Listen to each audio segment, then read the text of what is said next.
So మనము acupressure అంటే మన మర్మ చికిత్సలో ఉన్న ప్రత్యేకతలు నేను చెప్తాను ఈరోజు. సో కొన్ని ప్రెషర్ పాయింట్స్ ఉన్నాయి. ఆ ప్రెషర్ పాయింట్స్ని మీరు సింపుల్గా యాక్టివేట్ చేసుకోవడానికి నేను మీకు కొన్ని టిప్స్ చెప్తాను. సో మన శరీరంలో మన గుండెకి సంబంధించిన నాడి ఇలా అని ఫ్లో అవుతూ ఉంటుంది. సో మన గుండెకి దగ్గరలో ఉన్న నాడులన్నీ కూడా ఇది చాలా ఇంపార్టెంట్ నాడి, హార్ట్ మెరిడియన్ అని కూడా అంటారు. సో ఈ హార్ట్ మెరిడియన్ని ఈ ప్రెషర్ పాయింట్స్ని యాక్టివేట్ చేసుకోవడానికి అంటే ఇవి చేయడం వల్ల ఏమవుతుందంటే గుండెలో ఉన్న ఎనర్జీ బ్లాక్స్ ఎప్పటికప్పుడు మనకి రిలీజ్ అయిపోయి మనకి గుండె అనేది రక్త ప్రసరణ కానీ ఎనర్జీ సర్క్యులేషన్ అనేది ఎప్పుడు కూడా ప్రవాహం అనేది ఫ్రీగా ఉంటుంది. సో దాన్ని మీరు రోజువారీగా యాక్టివేట్ చేసుకోవడానికి మీకు కొన్ని నేను చూపిస్తాను, చిట్కాలు చూపిస్తాను. సో ఇక్కడ నుంచి నాడీ ఫ్లో అవుతుంది కాబట్టి మీరు రోజు ఇలా ట్యాప్ చేసుకోండి. ఫస్ట్ ఇలా ట్యాప్ చేసుకోండి. సో సెకండ్ స్టెప్ వచ్చేసి ఇట్లా ఈ నాడులని ట్యాప్ చేయండి. అలాగే రెండు వైపులో కూడా ఇలా ట్యాప్ చేసుకోండి.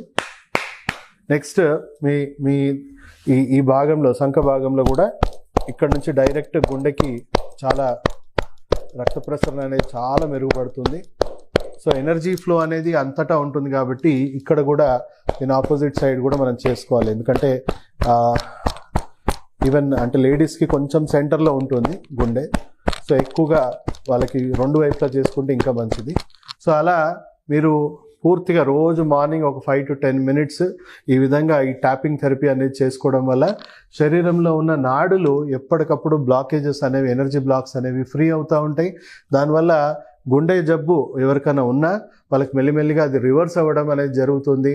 అండ్ మీకు ఆల్రెడీ ఎమర్జెన్సీలో మీకు ఎవ్వరు లేనప్పుడు మీకే హార్ట్ అటాక్ వచ్చింది అనుకుందాం. సో ఈ ఎంబడే ఇక్కడ కానీ మీరు ఇమీడియట్గా ట్యాపింగ్ అనేది స్టార్ట్ చేయండి. దానివల్ల అంటే మనం ఫస్ట్ 4 minutes అనేది చాలా చాలా ఇంపార్టెంట్, చాలా క్రూషియల్.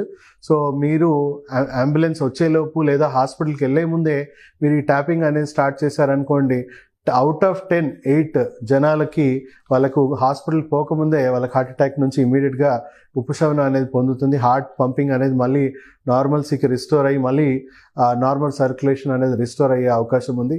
సో ఫస్ట్ 4 minutes ఎవరైనా కూడా మనం మన ఫ్యామిలీ మెంబర్స్తోనో ఎక్కడో ఉంటాము, హాస్పిటల్లో ఎవరు ఉండము. సో హాస్పిటల్ చేరేలోపు ఇది ఒక రకంగా దీన్ని మనం పాటిస్తే మీకు వచ్చిన హార్ట్ అటాక్ నుంచి కూడా మీరు నివారించుకోవచ్చు. అండ్ రెగ్యులర్గా ఇది పాటిస్తే prevention is better than cure అంటారు కదా.